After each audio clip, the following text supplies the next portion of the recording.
oh boy. Oh boy, oh boy. Holy shit, do we have some excitement coming out at the moment.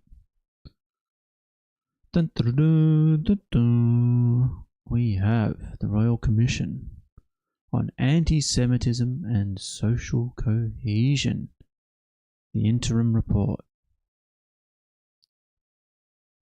Thank you. Thank you. Thank you. On the 30th of April 2026, Commissioner Virginia Bell presented the Governor General Her Excellency the interim report of the Royal Commission on Anti-Semitism and Social Cohesion. The interim report was tabled on the 30th of April, today. The interim report contains 14 recommendations based on the 14th of December 2025 terror attack. The complete version of the interim report will be provided on a confidential basis to the government and state governments. Edited is publicly available. So we'll be doing a little bit of light reading. I did open the report and have a look at the page count. I believe it was 159 pages. I don't think we'll get all 159 pages personally, but we'll chop and choose and find some choice cuts of at least we'll get some background. Hopefully there's some information in there about the everything that I to be honest, I didn't follow any of this incredibly closely. It seemed pretty cut and dry, like a father and son duo went a little bit loopy. Well, not loopy, but they were, let's say, radicalized by hatred. They went to Bondi and they shot a few people.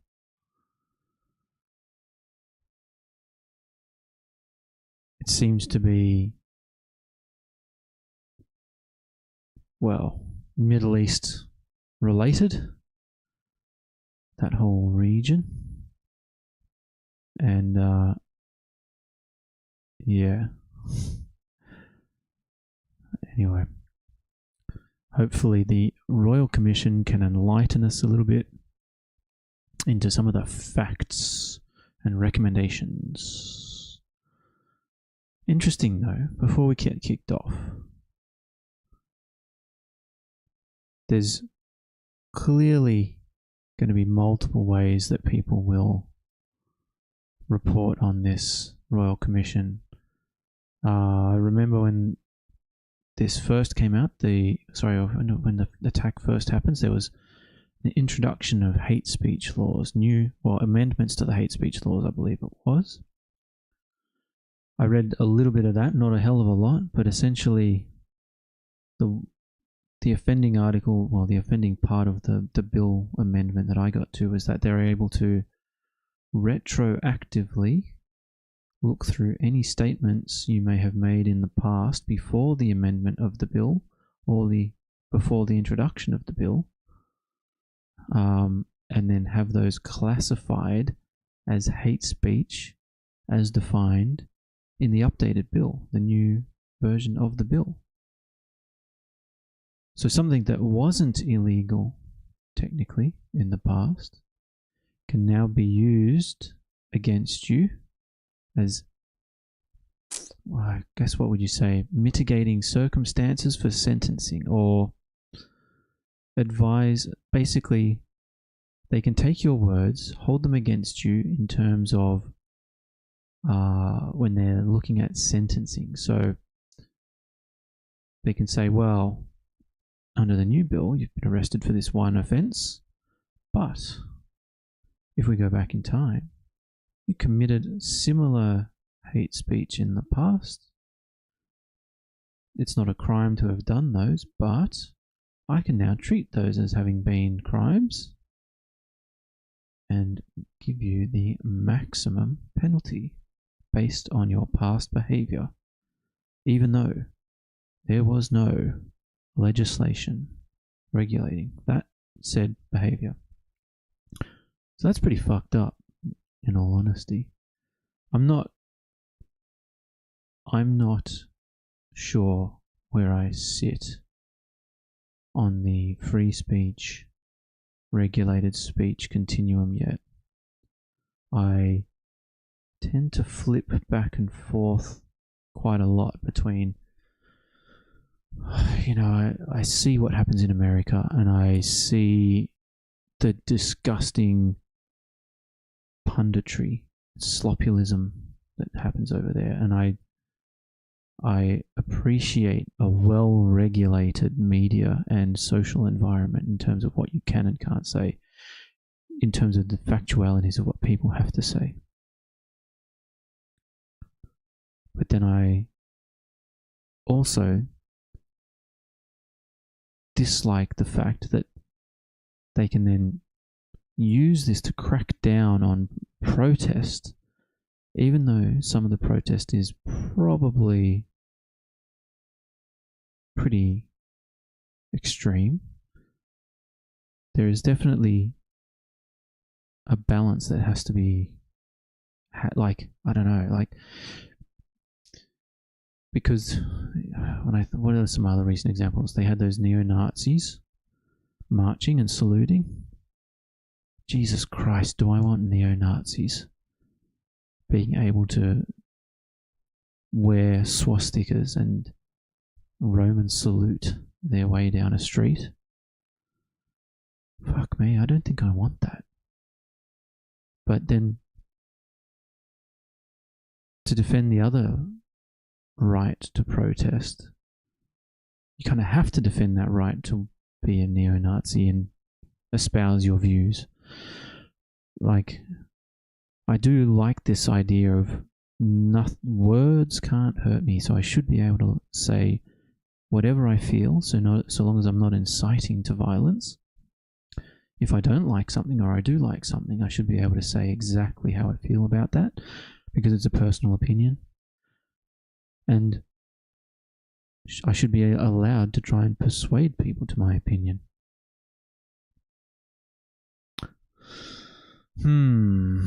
Anyway, so we've got in our hot little hands. In our hot little hands, we have here this Royal Commission, and I expect it to be taken in two ways. I'm not sure what the average person will think of it, because I don't think the average person pays attention to politics in Australia all that much. But my concern is times are changing, and we are definitely moving in towards the populism sphere of influence, as we saw in America. And as I said in a previous broadcast, we are 5 to 10 years behind America, and so it is coming, our populism moment. So when I think about the shit that I see online, in the news articles, etc., this will be taken in two ways. Way number one is, it's too little too late, and the government has reacted too slowly. That's potentially is that going to be the right wing? Well, if I'm thinking from the right wing, it kind of goes, in a weird way, the right wing kind of sits there and says, no, you're going to take away my rights and freedom to speak, and you're going to crack down on what we can and can't say, and then you're taking away all of my guns. That's going to be the right wing. I think this will be universally hated. And then the left wing will say, you're taking away our freedom of speech, our ability to protest, and you're whitewashing and creating cover for the Zionist occupied government that's allowing a genocide in Gaza. Now, I'm not necessarily saying that. I'm just assuming that that's what the left wing is going to be saying. So we'll have to wait and see where this all falls. What will be the sloppiest positions on these? Because no one's giving... Like, if you read a news article, no one's going to give you the fucking normal take of a news article. Because it's not... That's just not where the media environment in the world is heading. Fuck me, I wish America didn't fuck this. Oh my god. Whew. As much as I want to... as much as America has done created some incredible inventions for the world, this past 10 years has been poison to democratic countries and democracies as a whole. Right. Is that enough introduction? Shall we get on with it? This is the full document, interim report, April.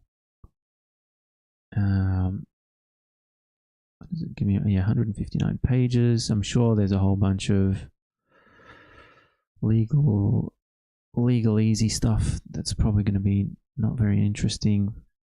So we will start with the introduction. I don't like... oh god.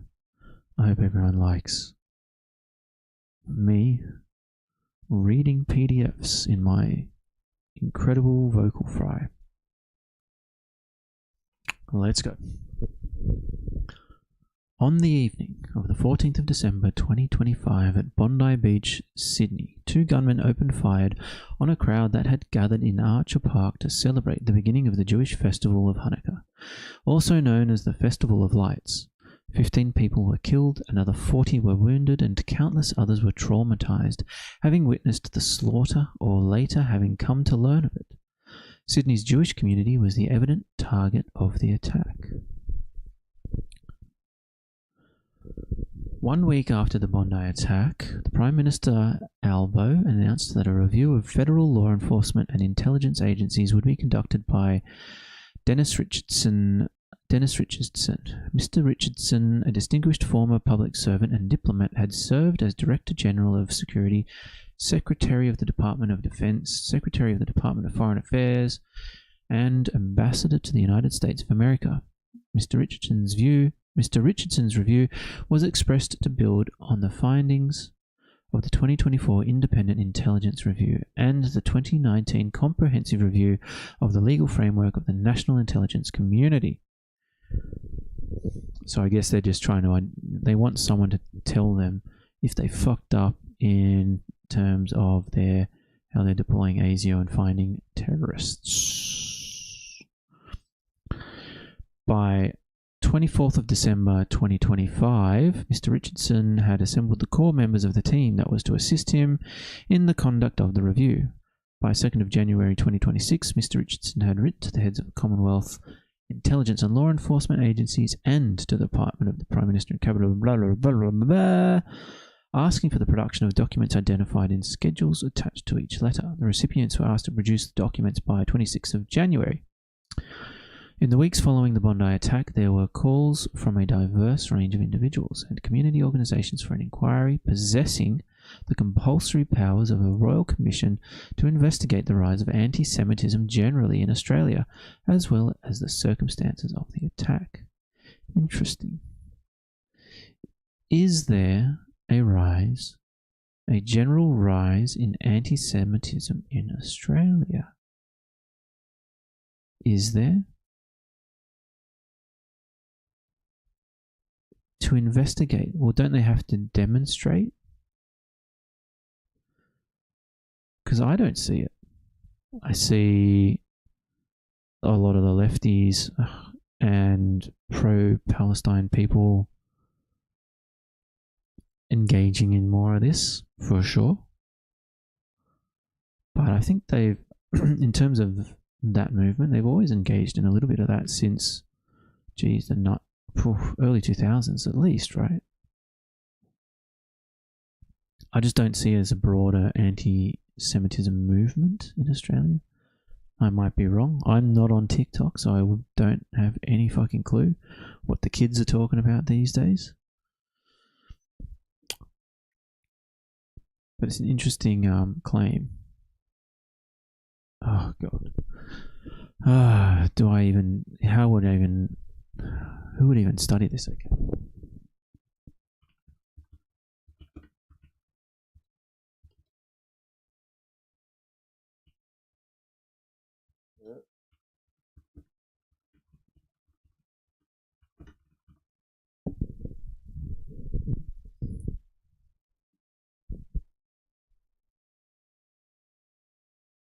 Okay, so they're logging anti-Jewish incidents potentially somewhere.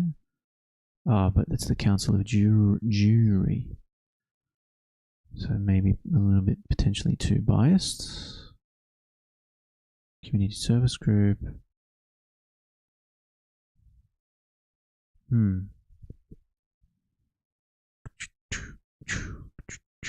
It is going to be a lot of that tracking from some kind of jury.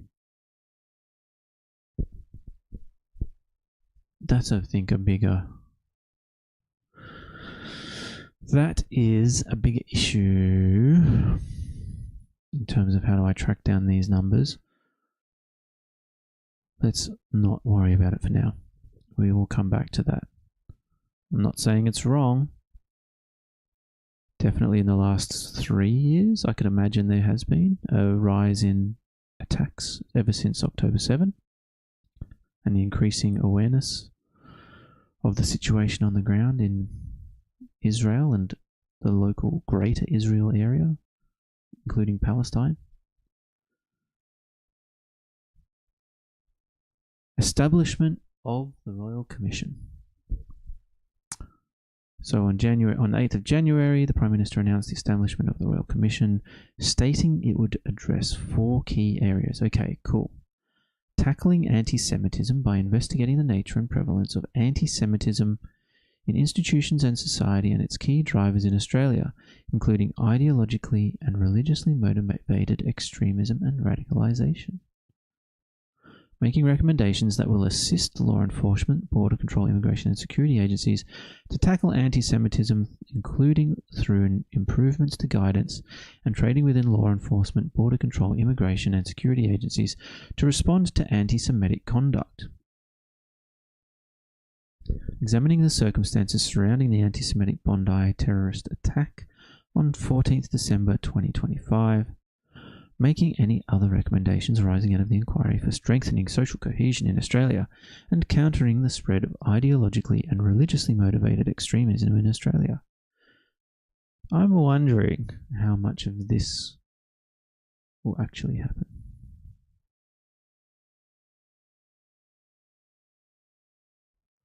The Prime Minister explained that the states would be asked to join the Commission to ensure that it is a truly national body, and he said that the independent Commonwealth review into federal law enforcement would become part of the Commission. Okay, then there's some stuff in terms of the formalities, in terms of issuing letters of patent.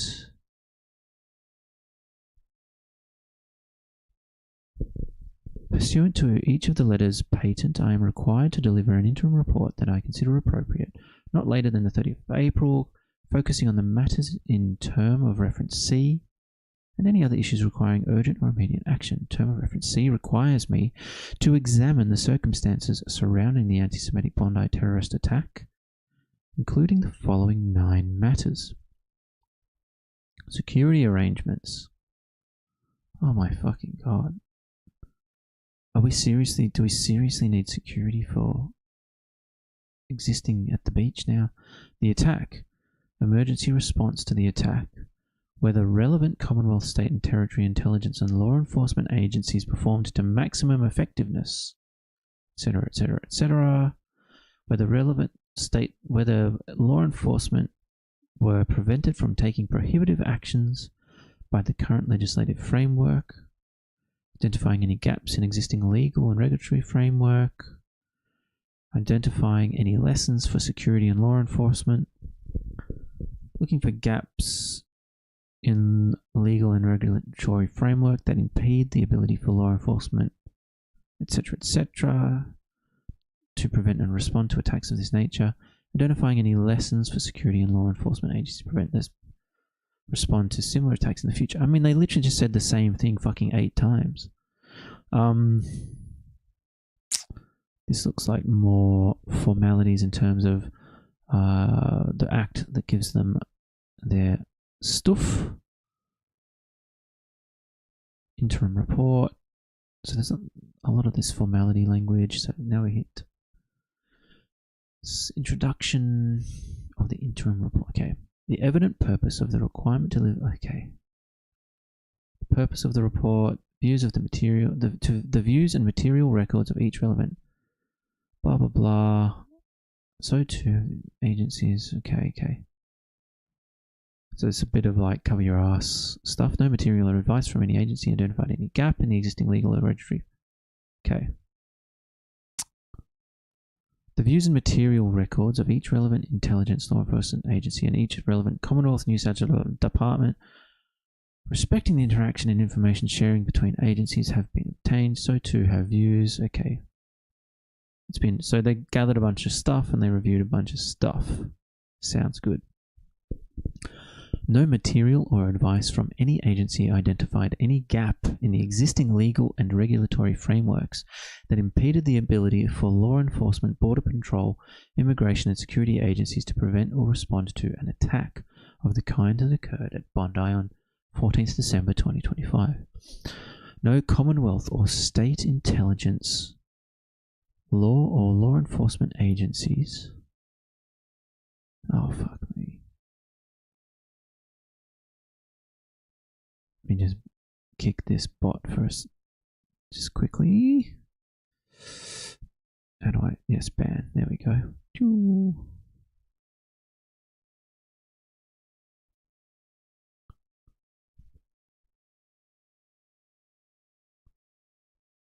Nice. Everyone else would have been super upset by that if I hadn't kicked that person.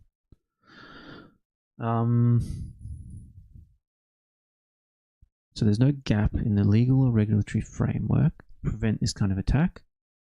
No Commonwealth or state intelligence or law enforcement agency has suggested that it was prevented from taking prohibitive action. Okay, so there's nothing in the law that stops them from doing their job. So that means it happened without them being able to identify it. Right, so no new laws are required. That's good. Nonetheless, the review of this considerable body of material by officers with relevant experience and expertise and by counsel assisting and me has revealed aspects in which counter-terrorism capability at Commonwealth and state levels could be improved. These are the subject of the recommendations collected below. The submission received just before the finalisation of this interim report proposing improvements to the National Criminal Intelligence System will be investigated in the course of the hearings. Mr. Richardson resigned from his position with the Commission on 11th of March. I remember this. He basically said, what the fuck am I doing here? You're paying me all this money and there's actually nothing to do. Well, that was my takeaway from it. So so there's a lot of, appreciation. There's a lot of back padding here. Righto. God, fuck me. This feels like a waffle. Criminal proceedings arising from attack.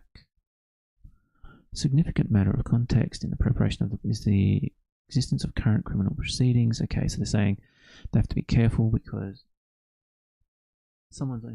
due to the criminal code, there's certain things they can't share and they must work in secret. That's fair enough. I want them to absolutely secure a conviction against these guys, who I know nothing about. But we all saw a video of them doing the crime, so fuck them. I know one of them's dead, one of them's alive.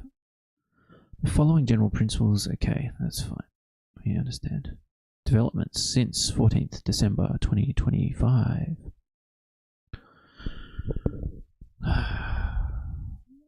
Here we go. The sharp rise in anti-Semitic incidents in Australia over the past 2.5 years corresponds with events in the Middle East following the terrorist attacks on Israel carried out by Hamas on 7th of October 2023. The outbreak of hostilities between the United States and Israel and Iran in February 2026 is likely to have increased the risk of attacks directed at the Australian Jewish community. The Commission is investigating the improvement of protective security arrangements for Jewish places of worship, major sites, educational and cultural facilities, public events, and community leaders. The currency of the Commission should not prevent the taking of appropriate action to address any perceived shortcoming in security arrangement for any Jewish establishment, event, or leader. It is acknowledged that the Australian and state governments already have taken a variety of measures to respond to the Bondi attack. Two should be mentioned in this context. The Australian government has allocated a further $102 million to the Enhancing Security for Jewish Communities program. This program, administered by the Executive Council of Australian Jewry, supports improvement to safety and security at Jewish community sites, including schools and synagogues. New South Wales Police's Operation Shelter, established in the aftermath of a protest at which protesters chanted anti-Semitic slogans at the Sydney Opera House on 9th of October 2023, has been upgraded to a permanent round-the-clock rapid response unit with approximately 250 dedicated police officers, civilian staff, specially modified rapid response vehicles, and a 24/7 specialised operations centre. Fuck me. This is crazy.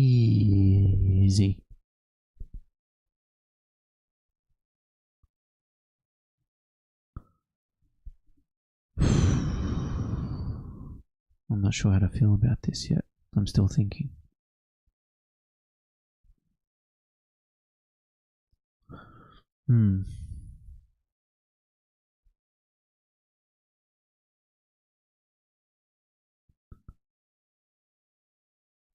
This is the problem. Like, I can totally believe that since October 7th, there would be a general increase on anti-Semitic attacks towards the Jewish community.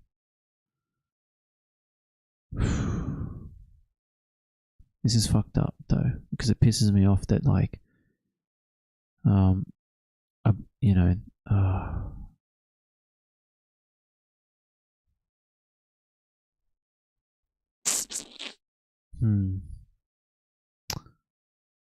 Although, $102 million is really, in terms of the budget, it's pretty fucking, it's pretty well fuck all. It's real in terms of like the Australian government budget. Is it a lot? Not really.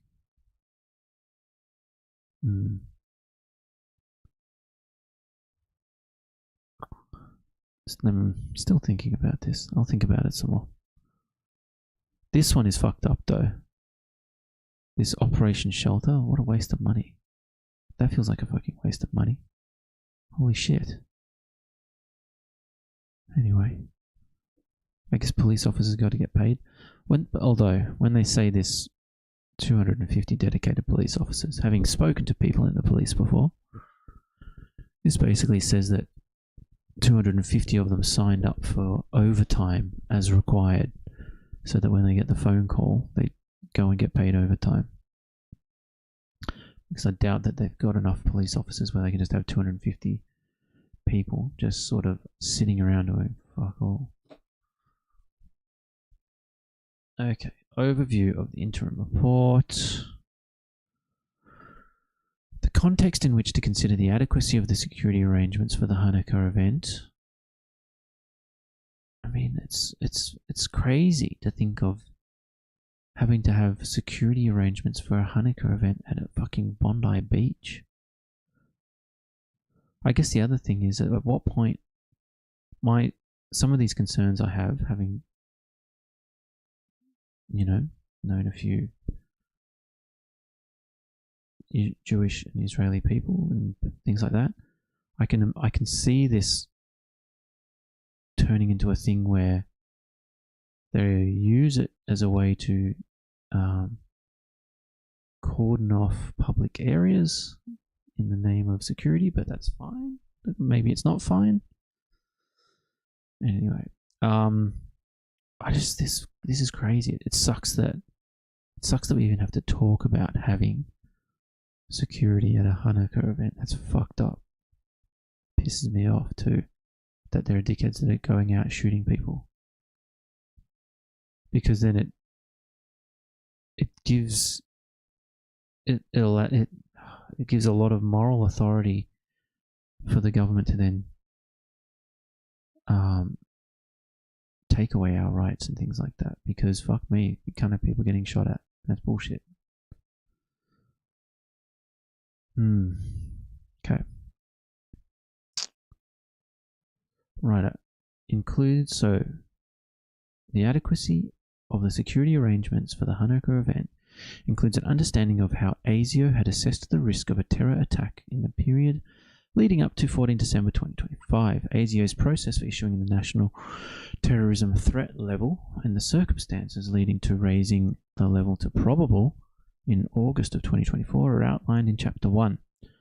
So too are ASIO's and the AFP's and New South Wales Police assessments of and responses to the particular risk posed to the Jewish community in light of the increase in anti-Semitic incidents discussed in Chapter 1. This background is also relevant to the adequacy of the priority given and resources allocated to counter-terrorism by Commonwealth and state intelligence and law enforcement agencies, which is dealt with in subsequent chapters. Okay. The security arrangements for the event are set out in Chapter 2. An assessment of the adequacy of these arrangements awaits further exploration in hearings. I mean, fuck, what? Like, how do you... These guys came well armed. I don't want motherfucking private security out there with, like, large caliber rifles or semi-automatic rifles, because that's not the country I want to live in. Fuck that, bro. And then, but how else how else could they avoid it? And then these guys have to have some kind of legal authority to shoot dead? I guess. The security arrangements, blah, blah, blah, blah, blah, based on the review of documents produced to the Commission by New South Wales Police and other agencies and community. Oh my God, they just, fuck me. So many words. Like to just say produced, based on the review of documents produced.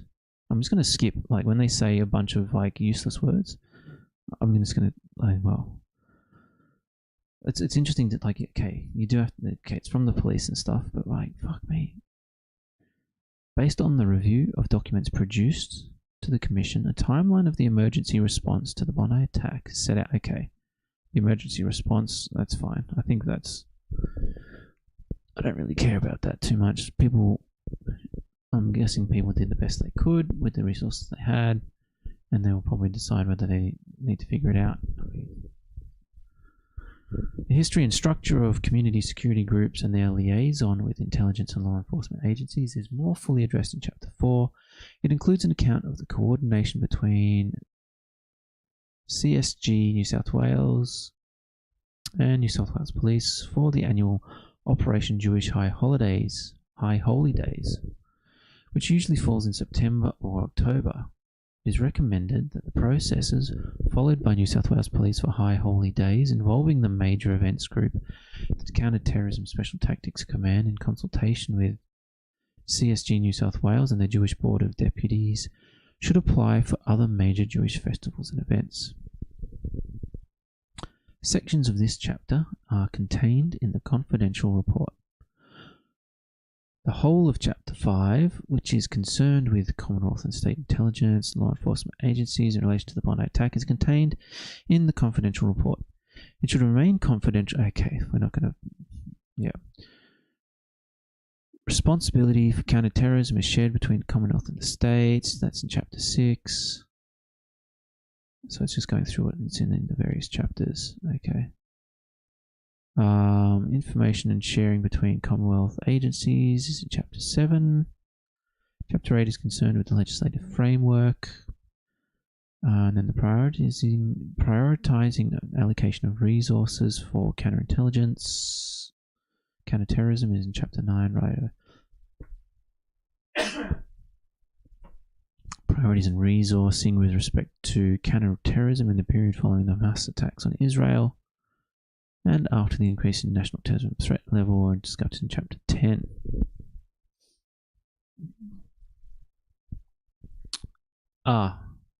Yeah, that's what I reckon. That's what I remember that I wanted to say. There needs to be a calling out of like, I know it's like pretty cucked to say this and pretty dog shit, but yeah, everyone on both sides of this Israel-Palestine conflict in Australia needs to calm the fuck down and like not get so worked up over that shit. Both sides. They need to have people in Australia that are advocating for increasing the settlements in the West Bank or the abolition of the Palestinian people or the ethnic cleansing of the area or whatever the fuck. All those people need to settle the fuck down. All the people on the other side claiming this one state solution where they want to abolish Jews from Israel need to calm the fuck down too, because that shit ain't happening either. Alright? There is... Yeah, this is just insane. And both sides are getting each other all worked up over this shit. And there's no reason to, because you're not there. If you're there, by all means, get involved. Get worked up. You're living there, get involved. Get worked up. Get into it. But over here, you can advocate to the government for your proposed, to at least put pressure on the international governments there, obviously, Israeli government, Hamas is de facto government, and what's the other one? The Palestinian Authority, and say to them, guys, figure it the fuck out, or Australia will have to sanction or do something else, because it doesn't matter, like, the war's gone on too long, it needs to stop, etc., etc. Like, what's happening there is fucking ridiculous. Absolutely ridiculous. Okay. Big time. Recommendations. Here we go. The procedures adopted. Recommendation 1. My bad. Recommendation 1. The procedures adopted by New South Wales Police in respect of Operation Jewish High Holy Days should apply to other high-risk Jewish festivals and events, particularly those that have a public-facing element. Jesus fucking Christ, do these people know how many Jewish holy days and festivals there are? From memory, there's a fucking shitload, right? Holy days and festivals. Gosh, typing one-handed, motherfucker.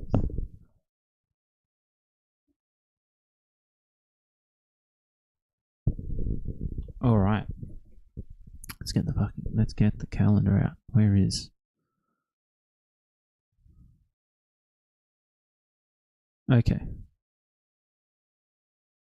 we've got Tu B'Shvat in February. We got Purim in March. We've just had Pesach. We've had Yom HaShoah. We've had Yom HaZikaron. Geez, April's got quite a few. April's a big month. We've got Yom Ha'atzmaut. And we've got coming up, we've got Lag Bomer. Then we've got in May as well, we've got Yom Yerushalayim. Also coming up, Shavuot. My apologies for my pronunciation on all of these. We've got, and then in July, 3 days for Shavuot. That's nice. Then in July, Tisha B'Av, and then also in July, Tu B'Av. These must be linked somehow, I'm guessing. Then in September we have Rosh Hashanah. Then also September, Yom Kippur, big month. These, because even I know about these ones. Like these ones are big ones. Then we've got in October, so that, oh no, from September to October. Oh, that's a big one too. Sukkot. Then also in October, Shemini Atzeret. Probably linked to this Sukkot one by the looks of things. Then Simchat Torah. And then, yeah, what's the big one? Hanukkah. Everyone knows this one. Oh, nice. It goes through all of them.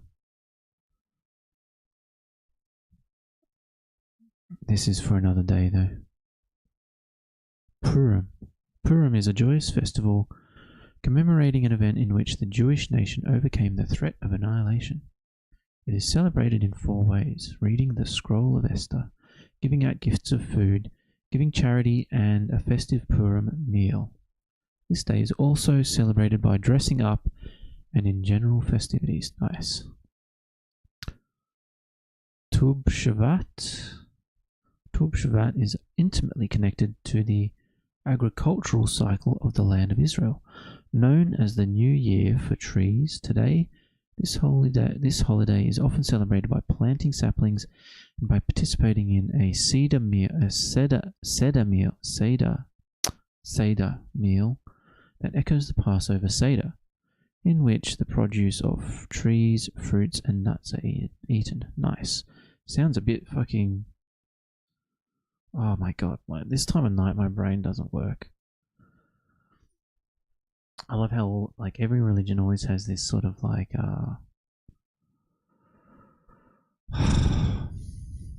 why do these words not come to me? You know, like forest spirit stuff. Fuck. Can't remember. Anyway. Lots of holidays. But what was the one? So this happened during Hanukkah. The Festival of Lights is an 8-day festival commemorating the rededication of the temple in Jerusalem many centuries ago. It is celebrated by lighting on each night of the festival an 8-pronged candelabra called a Hanukkah. Hanukkah?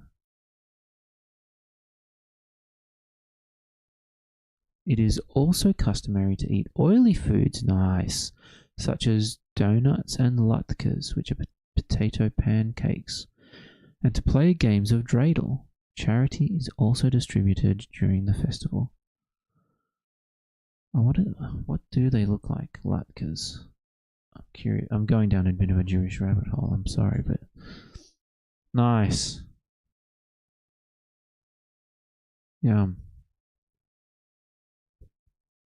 This is what we called hash browns when I was growing up. Hash browns looked like this when they were homemade. But my family was like part German.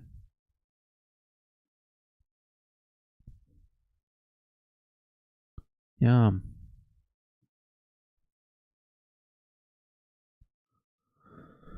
Alright. Recommendation 2. Having regard to the significance of the role... Recommendation 2. Having regard to the significance of the role of the Commonwealth Counter-Terrorism Coordinator in providing counter-terrorism leadership, the Commission recommends consideration be given to making the Counter-Terrorism Coordinator's role full-time.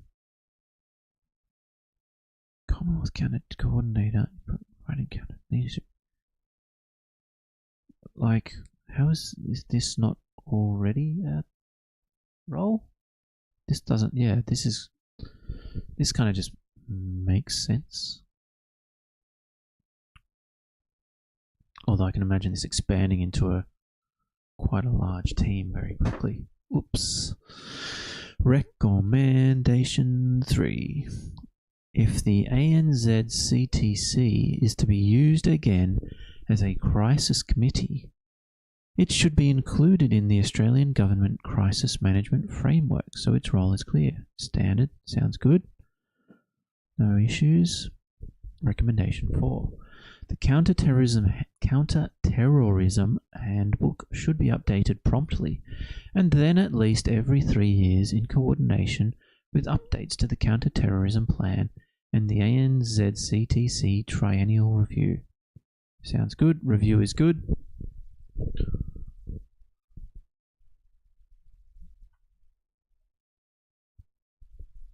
Here we go. Recommendation 5. The ANZCT should provide direct advice in the form of a written and/or oral briefing, at least annually, to the National Cabinet, including, as appropriate, advice on ANZCT activities and the use of the ANZCTC Special Fund and national counter-terrorism challenges and priorities. What is this ANZCTC? I wasn't keeping track of all these acronyms. Australia New Zealand Counter-Terrorism Committee. Okay. So New Zealand's trying to get in on this, right? Fucking A. I guess they are indirectly subsidizing our economic growth by exporting all of their workforce to us. So I guess we need to pay for a little something for them, right? Okay, so written and or oral briefing, at least annually, to the National Cabinet. Sounds like it's probably not a bad idea. A little bit of counter-terrorism report to the government. Recommendation 6. The ANZCTC should... Can I just call this... Yeah, the Counter-Terrorism Committee. The Counter-Terrorism Committee should commission a review of the joint counter-terrorism teams, with a report to be submitted to Police Commissioners and Director General of Security within 3 months of commencement.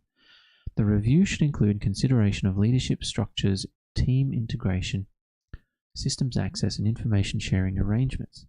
The review should place particular focus on the Joint Counter-Terrorism Team New South Wales, elements of which should be for reporting specifically to the New South Wales Police Commissioner, AFP Commissioner, and the Director General. My guess is because, if I had to guess, it would be, based on this, my guess is the bulk of the Jewish community lives in New South Wales. I wonder if that's the case.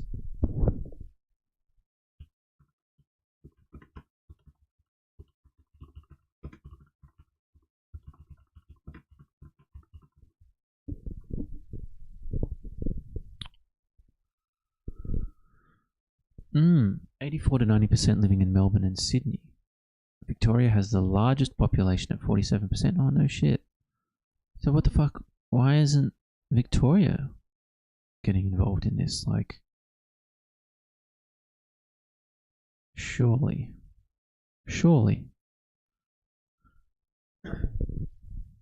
Demographic highlights. Ooh. Over 94% of Australian Jews live in capital cities. I mean, yeah, there's fuck all Jews living in Australia at all. Over 57% were born in Australia, while 81% have at least one parent born overseas. Okay. Significant populations originated from South Africa, yes, and Israel, yes. But that's like... Ah, I see. Yeah, because it's still I was going to say that's not even close to 40%, right? But it might actually be, right? 20. No, it's like 20 something percent. Yeah. Like, anyway, I'm not going to show my prejudice to various countries of origin. Survivor population. Australia has the highest percentage of Holocaust survivors per capita outside Israel. Fucking nice. Nice. That's good. That's awesome. Like, this is what Australia is known for. Like, a solid refugee and humanitarian intake from war-torn countries. We should be proud of that. Melbourne's community has a strong traditional Orthodox and Yiddish-speaking presence. Approximately 50% of Jewish children attend Jewish day schools. Right. So that, yeah, cool. They make up about 0.4% of the Australian population.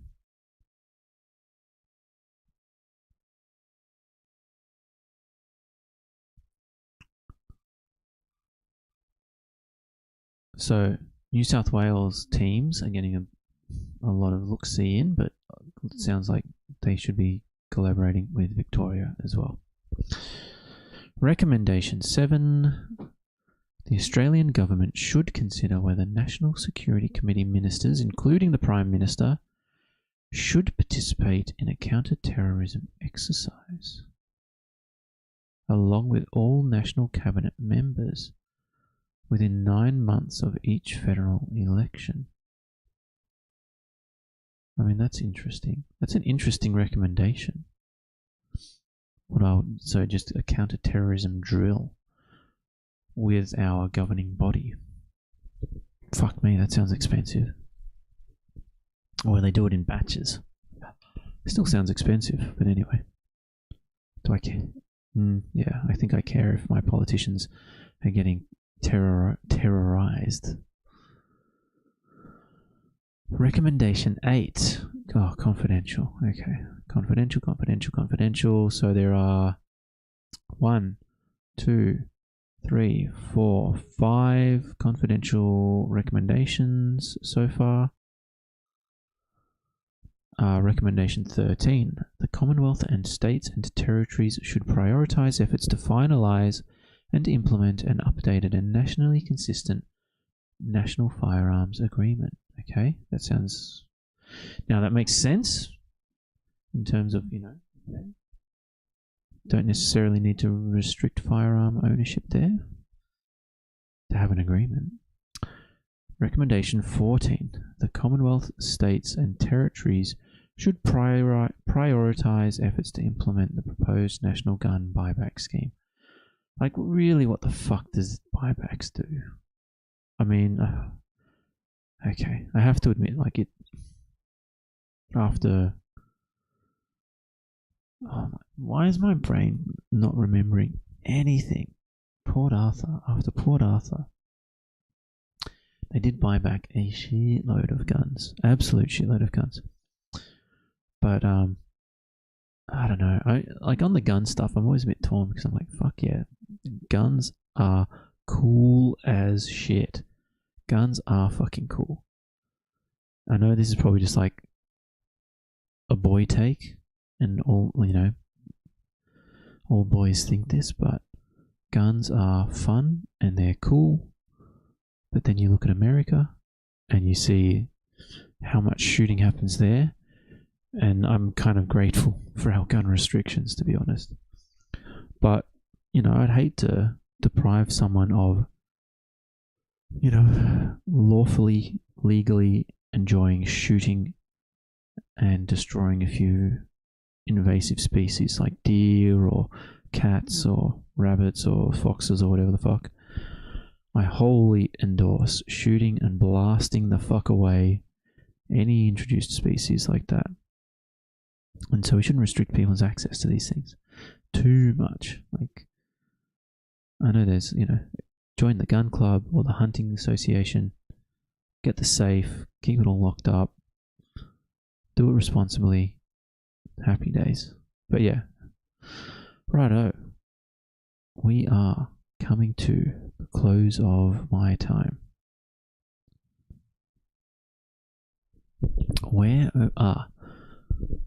What I want to do in that case is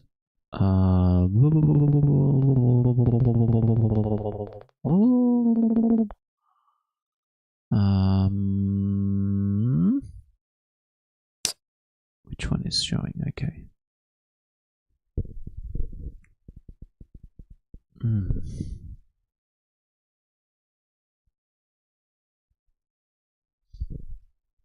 Let's just talk about this for a second, because I am trying to figure out who the political influences in Australia are. This guy. Yes, true.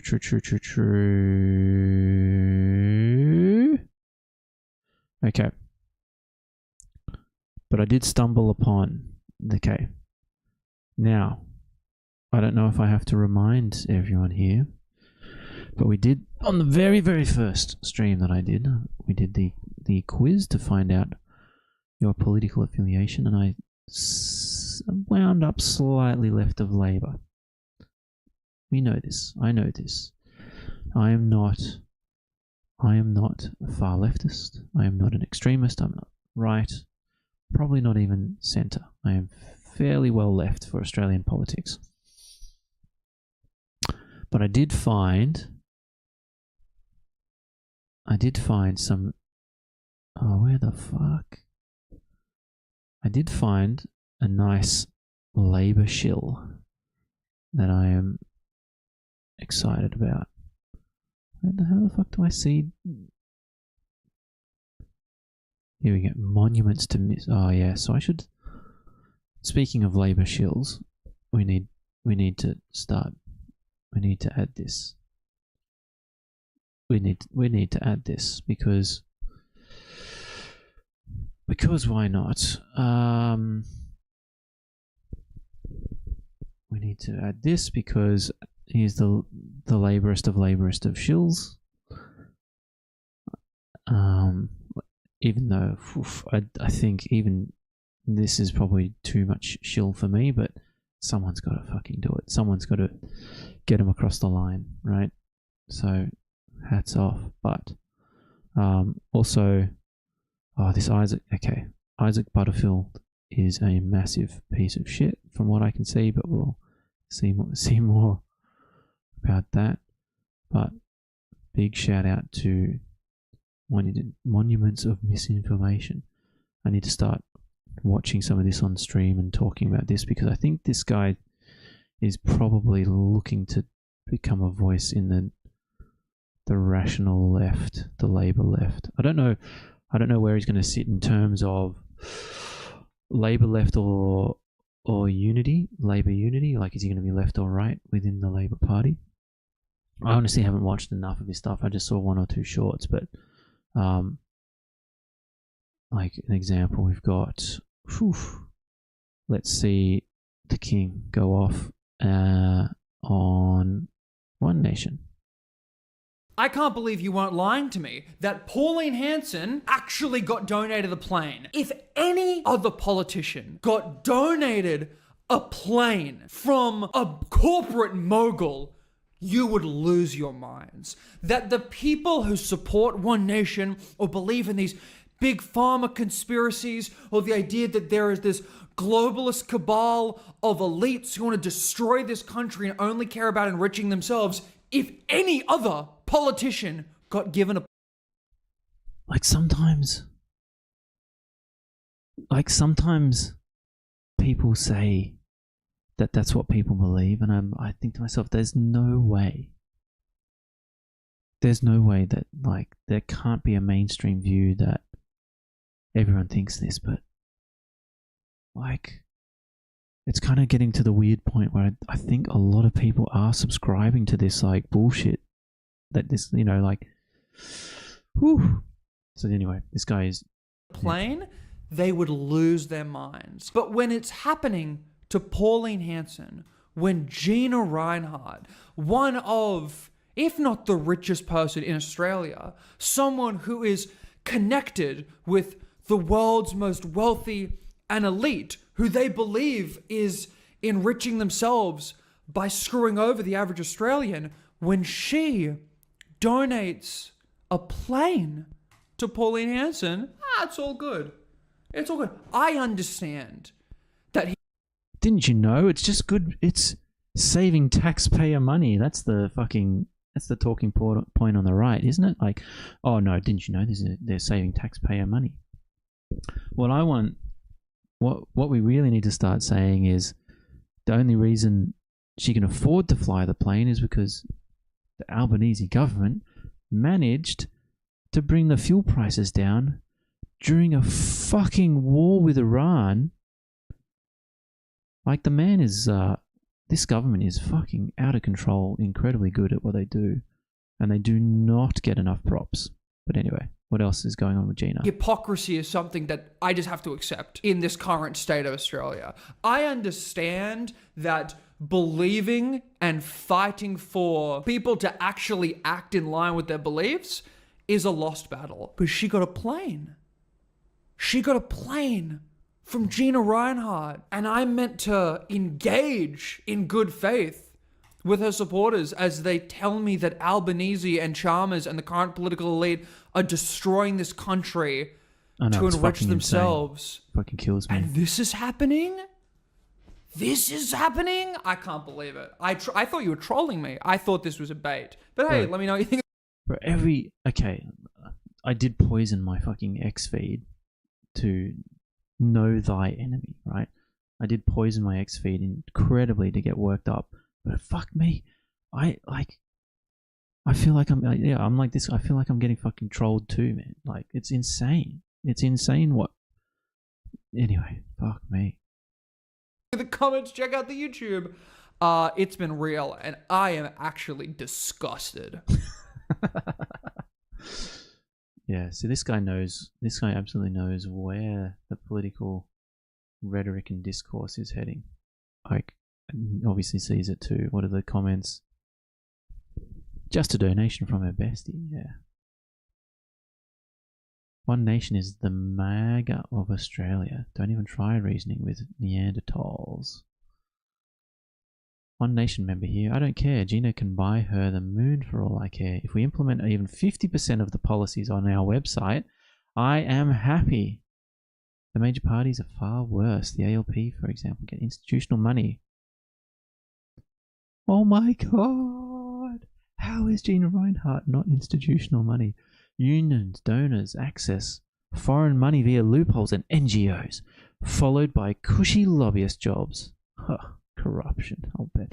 I would much rather the public gifts by another Aussie and sensible policy. Holy fucking slurp. Zero detail, and what's this? Zero details on any policy on One Nation's website. To have sensible policy, you actually need to be able to explain the policy details sensibly. I know, I think we fucking read some of that shit where it's like, this is bad. Bad things are happening and we're going to make good things happen because we're One Nation. We're bad. No, they're bad. The government's bad and we're good. What's this? You're another... Keep it simple, Saleth says. Thank you. You're being ridiculous. Go look at the sweet behind-the-door deals all the uni party mob have going on. Ah, yes, the uni party. The uni party. It's fucking... this is the one thing I hate so much about Australians. Is they fucking think... They're like, oh, it doesn't matter who you vote for. They're all the same. Fucking kills me. The board memberships, the event tickets, the special deals, the after politics jobs, the donations, the jobs for family members.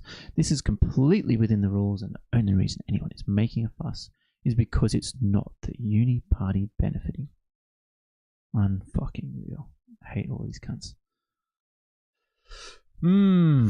Thinking. Anyway, that's enough. Monuments to misinformation. Good shit. And that is Oh, do I need to read more of this commission? It's so fucking boring. I'll think about it for next time. But so far, of the recommendations we can... I mean, the problem is there's all these confidential ones we have no idea, but of the fucking ones that they've shown us, all these recommendations are quite rational. Anyway, bye.